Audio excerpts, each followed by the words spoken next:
port de Montréal. Le syndicat du crime commence à utiliser le port de Montréal. D'abord pour le trafic d'héroïne, à peu près au moment où la famille Rizzuto arrive de Sicile. Au départ, la famille mafieuse de Montréal, c'était celle de Vig Cotroni. Vincenzo Cotroni serait lié au clan mafieux Bonanno, l'une des 5 grandes familles du crime organisé new-yorkais. Les Rizzuto se mettent rapidement au service des Cotroni. Ils avaient beaucoup de connexions. Le père de Vito, dès leur arrivée au Canada, s'est lancé dans l'industrie du bâtiment, le ciment, l'asphalte, beaucoup de choses. Selon le modèle du crime organisé italien, l'argent était obtenu au moyen d'activités illégales, trafic de stupéfiants, importation de drogue et extorsion, avant d'être réinvesti dans la société de construction. Voilà comment ça fonctionnait. C'est ce qu'on appelle le blanchiment d'argent. Les profits d'activités frauduleuses sont réinvestis dans des entreprises légales dont les comptes sont maquillés. La construction était son fort, mais il avait aussi d'autres activités légales. Niccolo Rizzuto bâtit un empire et son fils se prépare à prendre la relève. Vito Rizzuto quitte le lycée et épouse une fille de mafieux. Dès l'âge adulte, il a presque immédiatement des ennuis avec la loi.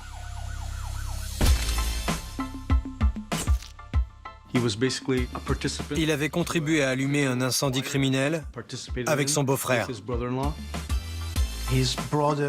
Son beau-frère était propriétaire d'un salon de coiffure pour hommes. Un jour, ils ont décidé de l'arroser d'essence et d'y mettre le feu pour tenter de récupérer l'argent de l'assurance. La police les surprend en train de s'enfuir, les vêtements en feu. Ils sont arrêtés et condamnés. Vito Rizzuto écope de 2 ans de réclusion. Lorsqu'il est sorti de prison, Vito est retourné à Montréal et il s'est mis au travail sérieusement. Il est devenu un capot très réputé. Il gravit les échelons auprès de son père. Rizzuto était mouillé dans tout ce qui pouvait rapporter. Les jeux d'argent, la manipulation des marchés boursiers. Le trafic de cocaïne était colossal, de hashish aussi. La ville de Toronto passait des marchés pour les containers à ordures. Et sur tous les grands axes de la ville, les contrats étaient au nom de l'organisation Rizzuto.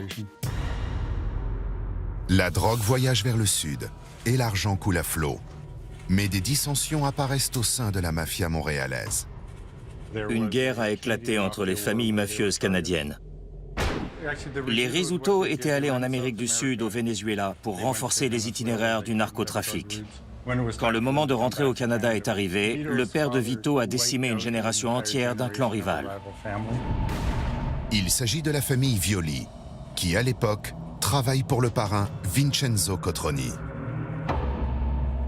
C'était dans les années 1970, lorsque les Cotroni étaient au pouvoir. Il y a eu 3 meurtres stratégiques. Les Rizzuto ont éliminé les Cotroni en s'en prenant à ces 3 individus. L'action se déroule en 1976. Le parrain 2 est toujours à l'affiche à Montréal. Un homme est tué à la sortie du cinéma. Un autre est abattu par un sniper d'une balle dans la tête alors qu'il est assis dans sa cuisine.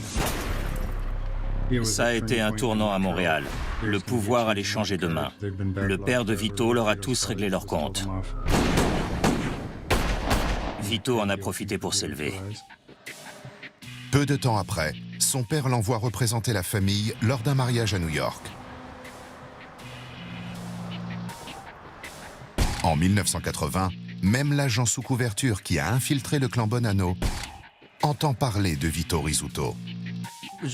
Rizzuto était un vrai gangster, impassible, très professionnel.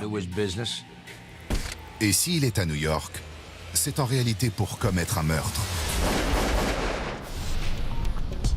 En février 1997, Donnie Brasco sort dans les salles, avec Johnny Depp dans le rôle titre, face à Al Pacino. Ce film, qui explore l'univers de la mafia de l'intérieur, est inspiré d'une histoire vraie. Johnny Depp a fait un travail formidable. Il n'y a qu'une scène qui me déplaise dans ce film, c'est quand mon personnage gifle sa femme. Je ne ferai jamais ça. Le réalisateur a improvisé. Un agent du FBI, à la fin des années 1970, a infiltré le clan mafieux Bonanno sous le nom de Donnie Brasco. En réalité, il s'appelle Joseph Piston. Mon supérieur m'a demandé si j'étais d'accord pour essayer d'infiltrer un gang de receleurs. Ils faisaient du recel d'objets volés pour la pègre. J'ai dit oui. Mais on ne peut pas choisir une profession violente comme couverture, parce qu'un agent du FBI n'a pas le droit de commettre la moindre violence, surtout en immersion. Alors on s'est dit que voleur de bijoux ferait l'affaire. Joe Piston a réussi à infiltrer la famille Bonanno et à côtoyer au quotidien des psychopathes et des individus souffrant de paranoïa aiguë. À la moindre goutte de sueur sur votre front, s'ils trouvent ça louche, vous êtes mort.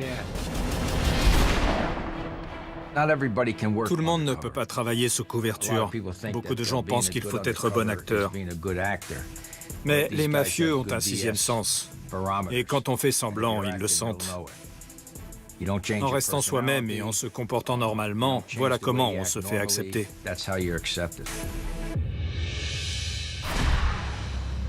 En 1981, on raconte que le clan Bonanno aimerait confier à celui qu'on appelle Donnie Brasco une mission secrète. Le parrain étant en prison, un lieutenant, Joseph Big Joey Massino, voudrait que Donnie Brasco fasse partie de l'équipe de nettoyage dans un complot de meurtre très élaboré. C'est ça, être dans la mafia. On ne pose pas de questions. On fait ce que dit le boss. Il me voulait, mais ça a été annulé au dernier moment. L'un des hommes commandités pour ce meurtre est Vito Rizzuto.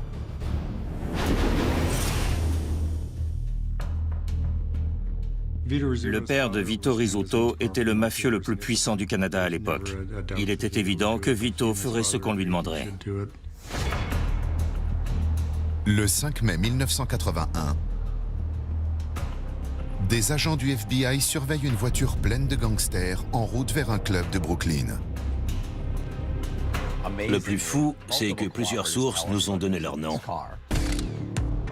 Il s'agit de Big Joey Massino, le futur parrain du clan Bonanno, accompagné de deux Canadiens, Gerlando Chacha et Vito Rizzuto.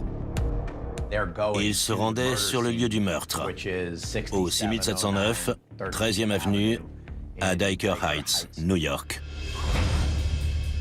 Le club appartient à un certain Salvatore Gravano, dit Sammy le Taureau. C'est lui qui, un jour, se retournera contre l'ensemble de la Cosa Nostra en témoignant contre le grand parrain, John Gotti. Mais le 5 mai, il ferme les yeux lorsque Vito Rizzuto et deux autres hommes enfilent des cagoules et se cachent dans un placard, prêts à tirer. Les trois capots de la faction rivale sont entrés, pensant assister à une réunion pacifique. Il y avait Alphonse Sonny Red Indelicato, Philippe Phil Lucky Giacon et Dominique Big Trin Trinchera. Quelqu'un a donné le signal et les Canadiens ont tiré. Vito était l'un des tireurs. Dès que Vito a pressé la détente, il a scellé son destin. Il était dans le monde de son père et de son grand-père, il ne pouvait pas faire demi-tour. Une fois le meurtre accompli, une autre équipe prend le relais. Il y avait l'équipe des tireurs et l'équipe de nettoyage. Elle a ramassé les corps et elle les a passés à une troisième équipe qui s'est chargée de les enterrer sur Ruby et Black Street, à Ozone Park, dans le Queens, le 5 mai 1981. Dès lors, Vito Rizzuto devient une star dans l'univers de la pègre. Du jour au lendemain, tout le monde oublie l'épisode des vêtements en flammes et la condamnation pour incendie criminel. Il a pris la place de son père à la tête de la mafia montréalaise et il a réuni tous les criminels sous une même corporation, capable d'importer des tonnes de cocaïne, d'investir de l'argent dans le monde entier et de faire des profits grâce à l'extorsion, aux prêts usuraires ou toute autre activité illégale à Montréal. Qui plus est, il adopte le mode de vie d'un parrain moderne. Vito Rizzuto ne possédait aucune carte de crédit, aucun véhicule, ni aucune propriété à son nom. Il travaillait dans une entreprise de pompes funèbres, le complexe funéraire Loreto, qui appartenait au mari de sa sœur. C'est une pratique courante chez les pontes du crime organisé. Ça leur évite de voir leurs biens saisis ou confisqués par les autorités. En prenant la tête de l'entreprise familiale, Vito Rizzuto adopte aussi un style qui lui ressemble. Il avait plus l'allure d'un PDG que d'un malfrat. Ses costumes n'avaient pas l'air d'être tombés du camion. C'était du sur-mesure. Son père était beaucoup plus simple, plus rustique. Sur des vidéos de surveillance, on le voit sortir de grosses liasses de billets de ses chaussettes. Vito ne s'est jamais abaissé à ça. Il avait un plan de carrière. Il envisageait aussi bien le court terme que le long terme. Son autorité égalait celle des parrains de New York, et ça a duré des décennies. Mais comme souvent dans la mafia, les alliances et les allégeances s'étiolent. Certains deviennent gourmands, paranoïaques, et les dominos tombent un par un. Le 25 décembre 2002, Steven Spielberg sort un nouveau film, Arrête-moi si tu peux. Leonardo DiCaprio y interprète un escroc caméléon qui file entre les doigts de Tom Hanks et du FBI. Un titre qui conviendrait parfaitement à l'histoire d'un des plus grands gangsters canadiens, Vito Rizzuto, un parrain de la mafia qui se fait passer pour un homme d'affaires respectable. Depuis des décennies, il joue au chat et à la souris avec les autorités canadiennes. De nombreuses agences ont essayé d'enquêter sur Vito Rizzuto et de le traduire en justice.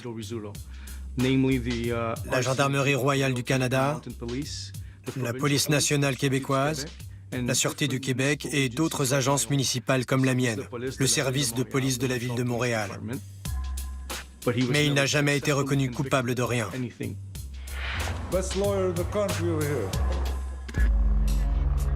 En 1987, les autorités canadiennes saisissent 16 tonnes de hashish entrées au Canada par l'île de Terre-Neuve. Vito Rizzuto est mis en examen. Mais les charges sont abandonnées en raison de l'irrecevabilité des mises sur écoute illégales. L'année suivante, il est impliqué dans une autre saisie de 38 tonnes de hashish. Cette fois, les enquêteurs ont un témoin. Mais celui-ci se rend coupable d'obstruction à la justice et ne peut plus témoigner. Il a été surnommé le Don en téflon canadien parce qu'il était toujours acquitté. Au cours de sa carrière de criminel, au moins 16 enquêtes vont s'intéresser à un aspect ou un autre de son vaste empire. À chaque fois, en vain. Au Canada, personne n'a parlé, personne ne l'a jamais trahi. Les problèmes sont venus de l'étranger. Son passé et ses partenaires aux États-Unis vont revenir le hanter.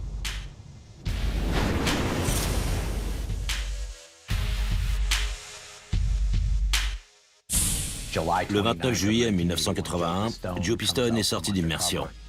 On a annoncé qu'il était un agent du FBI infiltré dans la famille Bonanno. On m'a proposé d'être affranchi. Mon intronisation était prévue pour le mois de décembre. Vous imaginez l'humiliation de la mafia si elle s'était aperçue qu'elle avait intronisé un agent du FBI sous couverture dans une des familles? Mais le FBI avait trop peur que je me fasse tuer avant décembre. Il a mis fin à l'opération le 27 juillet. L'agent spécial Piston se fait passer pour Donnie Brasco. Si Johnny Depp sera acclamé pour ce rôle, le vrai Joe Piston, lui, voit sa tête mise à prix par la Cosa Nostra à $1,5 million. La mafia américaine évite autant que possible de tuer des membres des forces de l'ordre. Mais à leurs yeux, j'avais franchi la ligne jaune. J'avais fraternisé avec eux. J'avais rencontré leurs femmes, leurs enfants, leurs mères, leurs pères. J'avais dîné chez eux. Donc pour eux, j'avais changé de bord. Je n'étais plus un agent du FBI, j'étais de leur monde. Il a fait un travail incroyable. Il a ouvert la voie en recueillant des informations sur le racket opéré par les Bonanno. Le crime organisé contrôlait tout. L'industrie vestimentaire, la collecte des poubelles, la corruption des syndicats. C'était une mine d'informations. C'était la première fois que quelqu'un infiltrait la mafia. Des décennies de preuves ont été exploitées pour affaiblir le milieu. Au total, toutes affaires confondues, il y a eu 234 condamnations. Et ça concernait des affranchis et des hauts gradés. On ne pourra jamais surpasser ça. L'un des hommes pris dans les filets du FBI n'est autre que Joseph Big Joe Massino, celui qui a orchestré l'assassinat des 3 lieutenants en 1981. C'étaient des truands qui faisaient le mal sans se soucier des victimes. Joe Massino en était l'incarnation. En 1985, 17 supposés mafieux sont mis en examen à New York.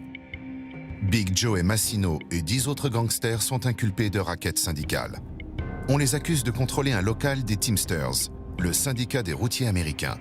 Joseph Massino écope de 10 ans de réclusion. Pendant son incarcération, il a été jugé en 1987 pour le meurtre des 3 lieutenants, mais il a été acquitté.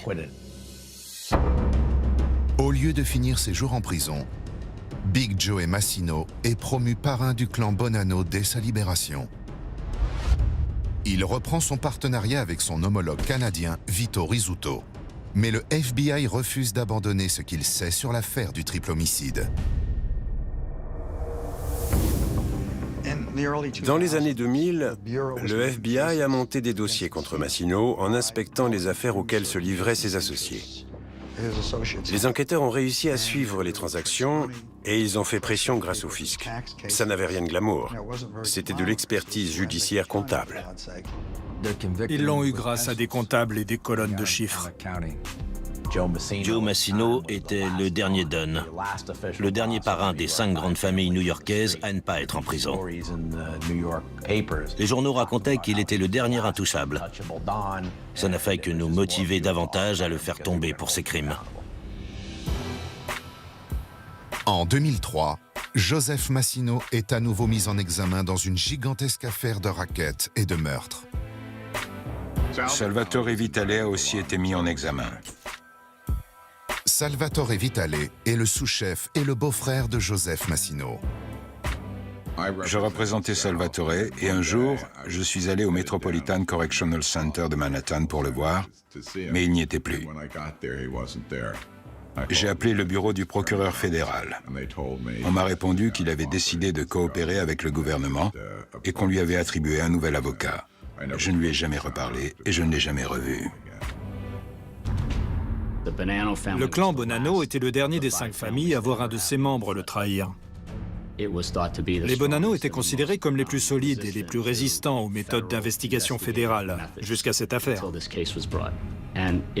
C'était vraiment glaçant de les voir se décomposer, de voir tout le château de cartes s'écrouler, parce que celui en qui ils avaient le plus confiance allait témoigner contre le parrain. C'était un moment lourd de conséquences. L'onde de choc est ressentie jusqu'à Montréal.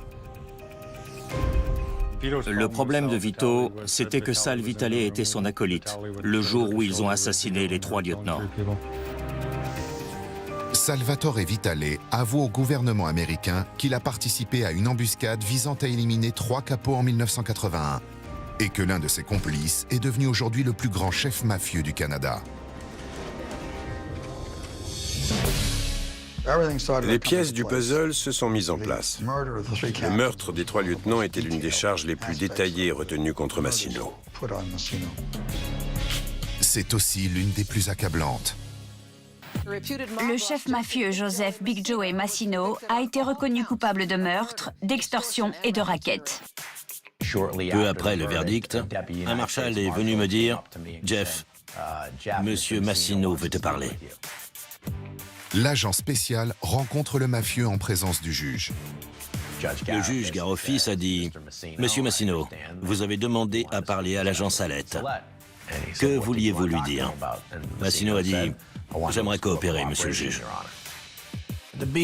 La surprise, ça a été que Joseph Massino décide de parler.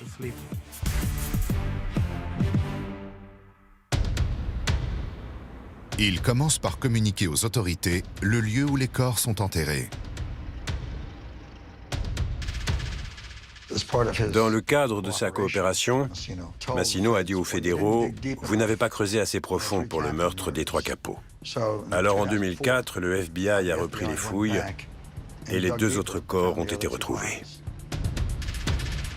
Plus de 20 ans après avoir découvert le corps d'Alphonse Indelicato à Ozone Park, à la frontière du Queens et de Brooklyn, les autorités exhument les restes de Philippe Giacone et de Dominique Trinchera. Le boss a parlé, ça a conduit à Vito. Le 31 décembre 2003, le gouvernement américain met Vito Rizzuto en examen pour le crime qui a contribué à l'amener au pouvoir. Le problème, c'est qu'il vivait au Canada et qu'il était citoyen canadien. Les États-Unis ont demandé l'extradition de Vito Rizzuto. On s'est assuré qu'il ne quitte pas Montréal jusqu'à ce qu'on soit prêt et qu'on ait tous les mandats d'arrêt. Vito Rizzuto ne se doutait pas qu'on surveillait tous ses faits et gestes.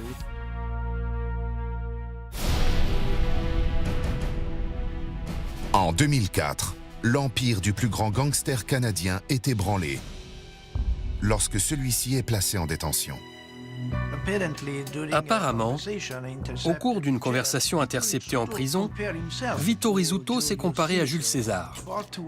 Tous deux étaient destinés au pouvoir. Tous deux avaient connu l'exil et tous deux avaient été victimes de trahison. Vito Rizzuto est mis en examen pour une vaste affaire d'extorsion, aux côtés de 26 membres avérés du clan mafieux Bonanno. Les États-Unis ont demandé l'extradition de Vito Rizzuto pour le meurtre commandité des 3 lieutenants des Bonanno. Grâce à la coopération de témoins, disons de balance, les autorités ont su que Vito Rizzuto était impliqué dans ce crime. Le parrain du clan Bonanno, Joseph Big Joe Massino, a parlé et coopère avec le gouvernement. C'est lui qui avait orchestré le triple homicide. Rizzuto s'est opposé à son extradition aussi longtemps que possible. Mais en 2006, il a été ramené aux États-Unis pour être traduit en justice. Il est conduit au tribunal fédéral du district de Brooklyn, à quelques rues du lieu où le crime a été commis en 1981 sur la 13e avenue. En général, le prévenu assiste d'abord à la lecture de l'acte d'accusation, puis il plaide non coupable. À partir de là, il peut commencer à préparer sa défense. L'accusation dispose de témoignages et de preuves concernant le triple homicide. Mais pour faire jouer la loi RICO sur le racket et la corruption, le gouvernement américain doit prouver que la participation de Vito Rizzuto aux activités illégales des Bonanno est toujours d'actualité. On avait tout pour établir la preuve de sa culpabilité au-delà de tout doute raisonnable, étant donné les nombreux témoins attestant de sa coopération avec la famille. Par exemple, on savait que quelques membres des Bonanno s'étaient rendus à Montréal pour voir l'équipe locale jouer contre les Mets de New York.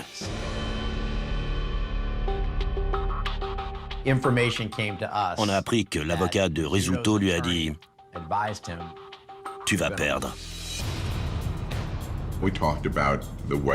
On a discuté de la manière dont le gouvernement argumentait ce genre d'accusation. Il présente toujours des témoins coupables d'un nombre incalculable de meurtres et qui sont prêts à balancer tout ce qu'ils savent. Le 4 mai 2007, Vito Rizzuto passe devant le juge pour annoncer qu'il va finalement plaider coupable.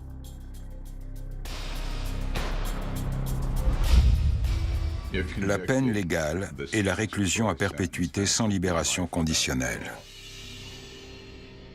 On est parvenu à un accord avec le gouvernement garantissant que sa peine d'emprisonnement n'excéderait pas 10 ans.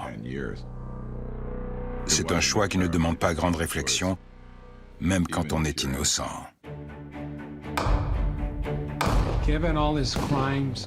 Malgré tous ses crimes, tous les meurtres, tous les actes totalement immoraux qu'il a commis dans les deux pays, il n'a pris que 10 ans. Un voleur de bétail aurait été condamné à plus. Vito Rizzuto plaide coupable, mais il refuse d'avouer qu'il a commis un meurtre. Dans sa déposition, il a reconnu qu'il était présent dans le placard. Mais il aurait dit « c'est un hold-up ». Quand Vito a pressé la détente, des gens sont morts. Il a reconnu avoir participé à l'opération, mais pas qu'il avait tué quelqu'un. Le plus intéressant, c'est que dans sa déposition, il a reconnu la conspiration et l'organisation criminelle. Et ça, c'était très inhabituel. Le 25 mai 2007, Vito Rizzuto est condamné à 10 ans de réclusion et une amende de 250 000 $. On pensait que M. Rizzuto serait incarcéré dans une prison new-yorkaise, pas très loin de sa famille. Mais il a été envoyé dans le Colorado, par vengeance, je suppose. Pendant ce temps, à Montréal, son empire est démantelé par une enquête canadienne baptisée le Projet Colisée.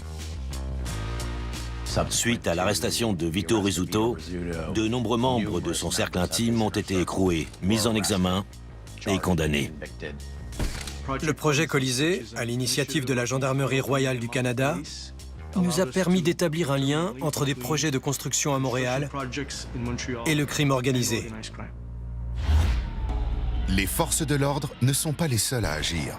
Les rivaux de Vito Rizzuto en profitent également pour régler leurs comptes. D'abord, Paolo Renda, le consigliere, a été kidnappé. Il a disparu et son corps n'a toujours pas été retrouvé. Ensuite, le fils de Vito, Nick Rizzuto Jr., a été abattu au moment où il quittait la maison de sa maîtresse. Et enfin, le père de Vito a aussi été assassiné. Le mode opératoire était le même que celui utilisé par les Rizzuto pour éliminer Rocco Violi.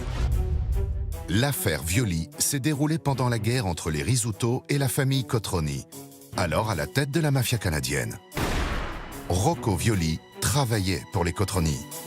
Rocco Violi était assis dans sa cuisine quand il a été tué.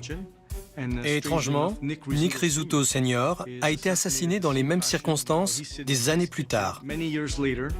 Un tir de haute précision à travers la fenêtre de la véranda. Le sniper l'a abattu devant sa mère et sa sœur.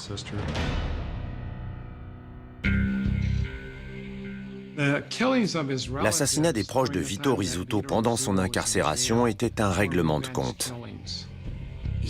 Il se sentait comme un lion en cage.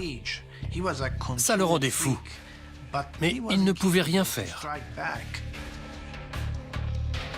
Le 5 octobre 2012, le lion est remis en liberté. Vito Rizzuto retourne immédiatement à Montréal. Il est d'abord resté introuvable. Puis ses rivaux ont commencé à tomber comme des mouches à intervalles réguliers. On suppose que le parrain de Montréal est revenu se venger. Je ne pense pas qu'il faisait ça pour l'argent. Il voulait sa revanche. Ceux qui menaçaient son statut ont commencé à mourir. Mais l'homme soupçonné de tous ces meurtres finit par succomber à son tour.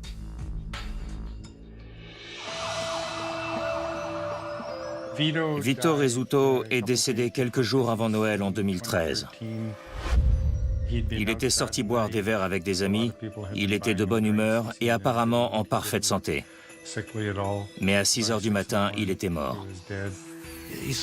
Sa femme l'a retrouvé étendu sur le sol de leur maison. Il a été conduit d'urgence à l'hôpital, où il est mort des suites d'un cancer des poumons.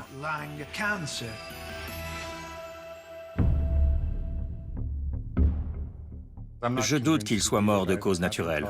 On a dû mettre quelque chose dans son verre. Quand certains ont demandé à ce qu'une autopsie soit pratiquée, pour écarter avec certitude la thèse de l'empoisonnement, le légiste a dit que c'était inutile. 8 mois après le décès de Vito Rizzuto, le corps d'un certain Ducarme Kenny Joseph est retrouvé criblé de balles. Il était le suspect numéro 1 dans le meurtre du fils de Vito. Il a été la dernière victime de la vengeance de Rizzuto. On raconte que Kenny Joseph avait au moins 10 gangs mafieux à ses trousses dans Montréal et que sa tête avait été mise à prix.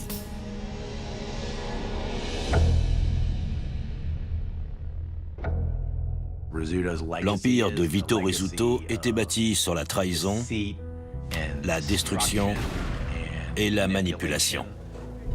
Il exploitait toutes les bassesses possibles. Tous les agents qui ont rencontré Vito Rizzuto vous diront qu'il était le mal personnifié. Ces types sont des tueurs. Ils ont leur propre loi.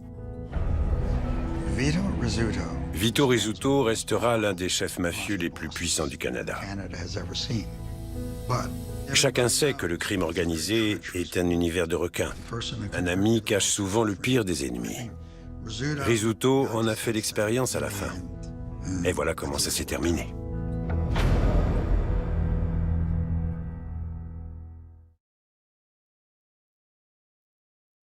Votre soirée sur les chaînes Planète Plus.